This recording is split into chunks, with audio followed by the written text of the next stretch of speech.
Welcome viewers, program star Asia special के साथ मैं हूं डॉक्टर अलिशबा। नाज़रीन, आज हमारे साथ स्टूडियो में मौजूद हैं मोहम्मद रज़ा खान, जो कि चेयरमैन हैं एपीएम के।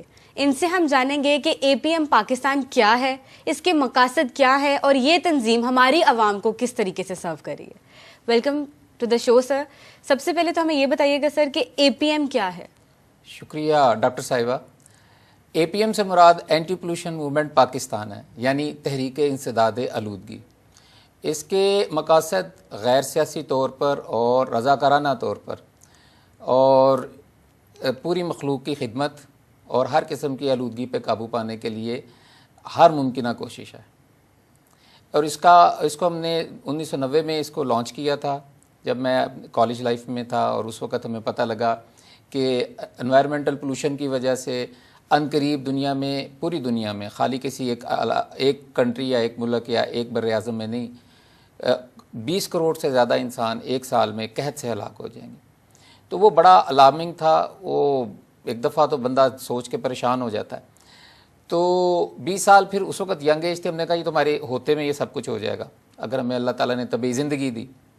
तो वहाँ पर हमने सोचा कि इसका what can a common man do, एक आम आदमी क्या कर सकता है। तो जो इमीडिएट हमें सोल्यूशन नज़र आया वो नज़र आया कि हर कोई शख्स कम अज़ कम अपनी सराउंडिंग को, अपनी एनवायरनमेंट को ग्रीन करके और शजरकारी करके कम अज़ कम अपनी तरफ से इस इज्तमाई काविश में अपना हिस्सा, अपना किरदार अदा कर सकता है। बिल्कुल ठीक। तो बताइएगा हमें कि आप क्या शुरू से, जब 90s में इस तंजीम का आगाज़ किया गया, इस मूवमेंट का, तो आप तब से इसके साथ एसोसिएटेड हैं? जी, दरअसल जब इसको आगाज़ किया तो ना एसोसिएट ये कि बानी रुकन हूँ मैं उसका। अच्छा। और मेरे दोस्तों ने मिलकर इसे गवर्नमेंट कॉलेज गुजरांवाला में इसको बनाया। हमारे असातिज़ा कराम, प्रोफेसर साहबान ने हमारी मदद की। फिर हमने उसको वहाँ पर सबसे पहले देखें कि जब आप एक बहुत बड़े मसले को कभी भी हल करना चाहें जिसके अंदर इंसान इन्वॉल्व हो, माशरे इन्वॉल्व हो, तो वहाँ पर इज्तमाई शऊर आमा की बेदारी बहुत ज़रूरी होती है। तो हमने फोकस किया कि उस वक़्त चूँकि इस तरह का मीडिया उस वक़्त अवेलेबल नहीं था, तो हमने देखा कि एक तो ये सब्जेक्ट भी ऐसा है, मौजू भी ऐसा है कि जिसे पढ़े लिखे लोग, नौजवान ज़्यादा आसानी से समझ भी सकते हैं और इस पर रिएक्ट भी कर सकते हैं। तो हमने स्कूलों और कॉलेजों को फोकस किया, जो आज तक हम करते चले आ रहे हैं। और हमारी पहली 2 साल काविश, आप उसका सिर्फ अंदाज़ा इस चीज़ से लगा सकते हैं कि जब हमने 2 साल इस कैंपेन को गुजरांवाला डिवीज़न के कॉलेजेस में और स्कूलों में हमने लॉन्च किया, तो उसके बाद हम एशिया की सबसे बड़ी तलबा रैली जो है कराने में कामयाब हुए, जिसमें सिर्फ वेन्यू में 35,000 तलबा पहुंच सके और उसके अलावा जेहलम से लेकर लाहौर तक तमाम जीटी रोड ब्लॉक था। अच्छा, यानी आपने शुरू से ही यूथ को टारगेट किया और यूथ को अपनी इस एसोसिएशन, हम समझते हैं ना कि ये एक ऐसा मौजू है कि देखिए, जब हम एक स्कूल या कॉलेज में बात करते हैं तो वहाँ पर आप 100, 200, 300, 1000, 3000 इतने जो लोग होते हैं वो अपने घरों के नुमाइंदे होते हैं और वो सीखने के मूड में भी होते हैं और पढ़े लिखे लोग भी होते हैं, बात को समझ भी लेते हैं। दूसरी जानिब भी है कि जो इस मौजू को हम छेड़ बैठे थे, जो एंटी पोल्यूशन मूवमेंट का मौजू था, उसमें केमिस्ट्री बहुत इन्वॉल्व होती है और उसमें बहुत सी साइंसी जो है टर्म्स इस्तेमाल होती हैं। तो हमने शुरू से ही हमारी ये कोशिश रही कि हम एक आम आदमी, आमुल फहम तरीके से हम इस चीज़ को प्रेजेंट करें और उसमें अल्लाह के फजल से हम आज तक कामयाब भी रहे हैं। तो इससे लोगों की बात समझ में भी आ गई, ग्रुप्स भी बन गए, एनवायरमेंटल क्लब भी बन गए। हमने ये कोशिश अपने तक नहीं रखी, हमने government of Punjab, federal government तक हम इसको अप्रोच किया, पीछे गए, यहाँ तक कि 1995 में फिर फेडरल गवर्नमेंट ने पूरे पाकिस्तान में तमाम कॉलेजेस के अंदर एनवायरमेंटल क्लब्स बनाने का डायरेक्टिव इशू कर दिया। ये हमारी एक और सक्सेस थी।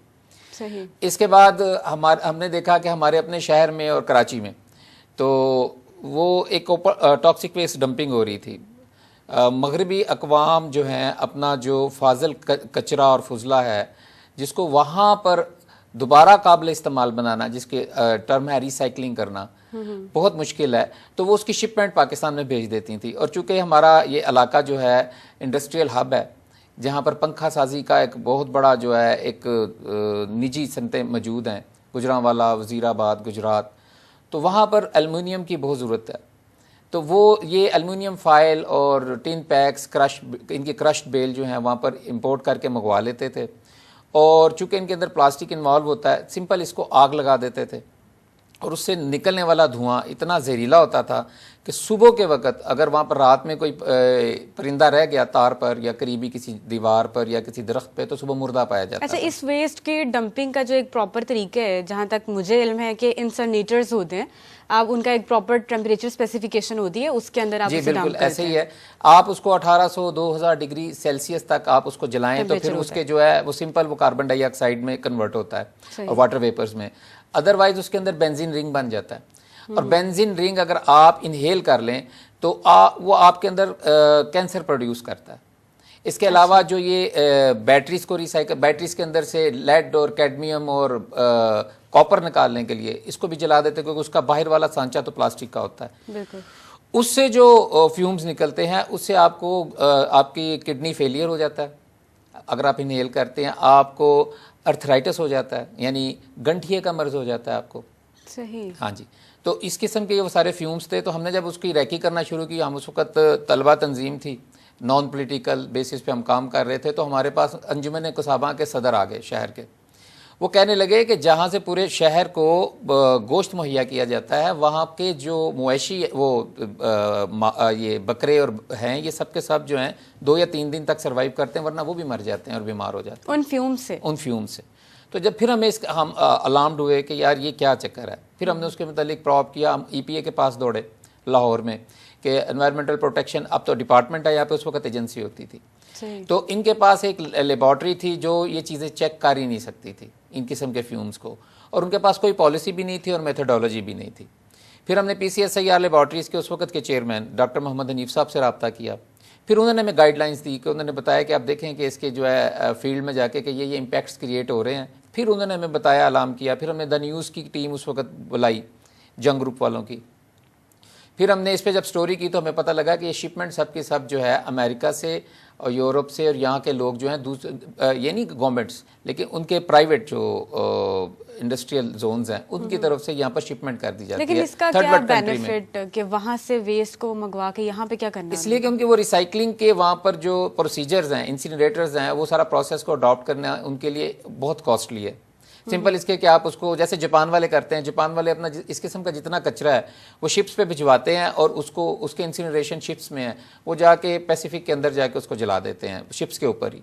सही। हाँ जी, तो उससे उनकी वो पूरी पॉपुलेशन बच जाती है। लेकिन ये ऐसा पॉसिबल नहीं है। अगर वहाँ पे करें तो सिंपल ये नहीं कि वो वहाँ रिसाइकल क्यों नहीं करते, वहाँ पे लॉ जो है, लॉ अबाइडिंग पीपल बहुत हैं और लॉ बड़े जो हैं स्ट्रिक्ट हैं यूरोप में और वेस्ट में, इसी वजह से वो डेवलप नेशंस हैं।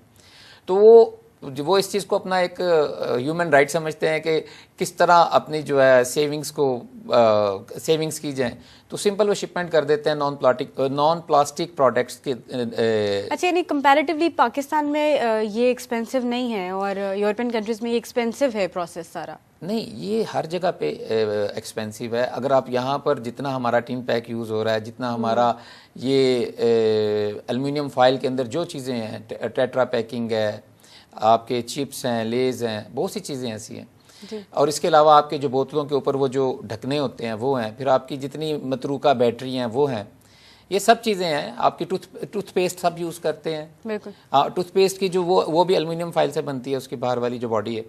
तो आप उसको क्या करते हैं, उसके ऊपर आप ये देखें, जैसे मेरे हाथ में ये बुलेटिन है, इसके ऊपर ये जितनी ये स्याही ये जो लगी हुई है, इसके ऊपर केमिकल्स लगे हुए हैं, जो कलर्स लगे हुए हैं, आप इनको जलाएं तो आपका क्या ख्याल है? आप खुद डॉक्टर साहिबा बता सकती हैं कि इससे कौन कौन से नॉक्शियस फ्यूम्स पैदा होंगे। जब हम इसे इनहेल करेंगे तो फिर हमारी खैर नहीं।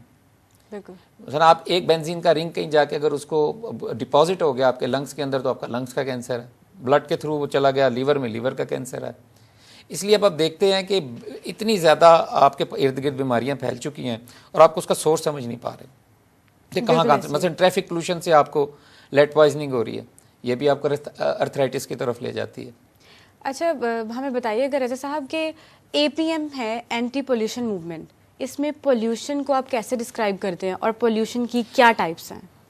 पोल्यूशन से मुराद देखें, एक चीज़ है ग़ज़ाई ज़ंजीर, जिसे हम कहते हैं फूड चेन।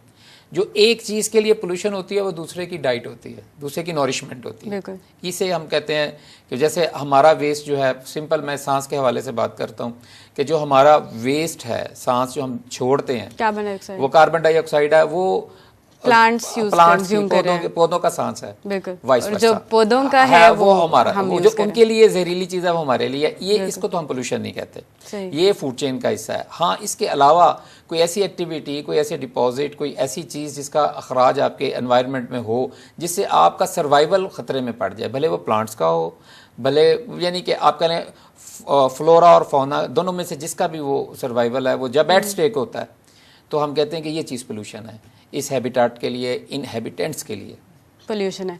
तो इसकी टाइप्स आप कैसे एलैबोरेट करेंगे?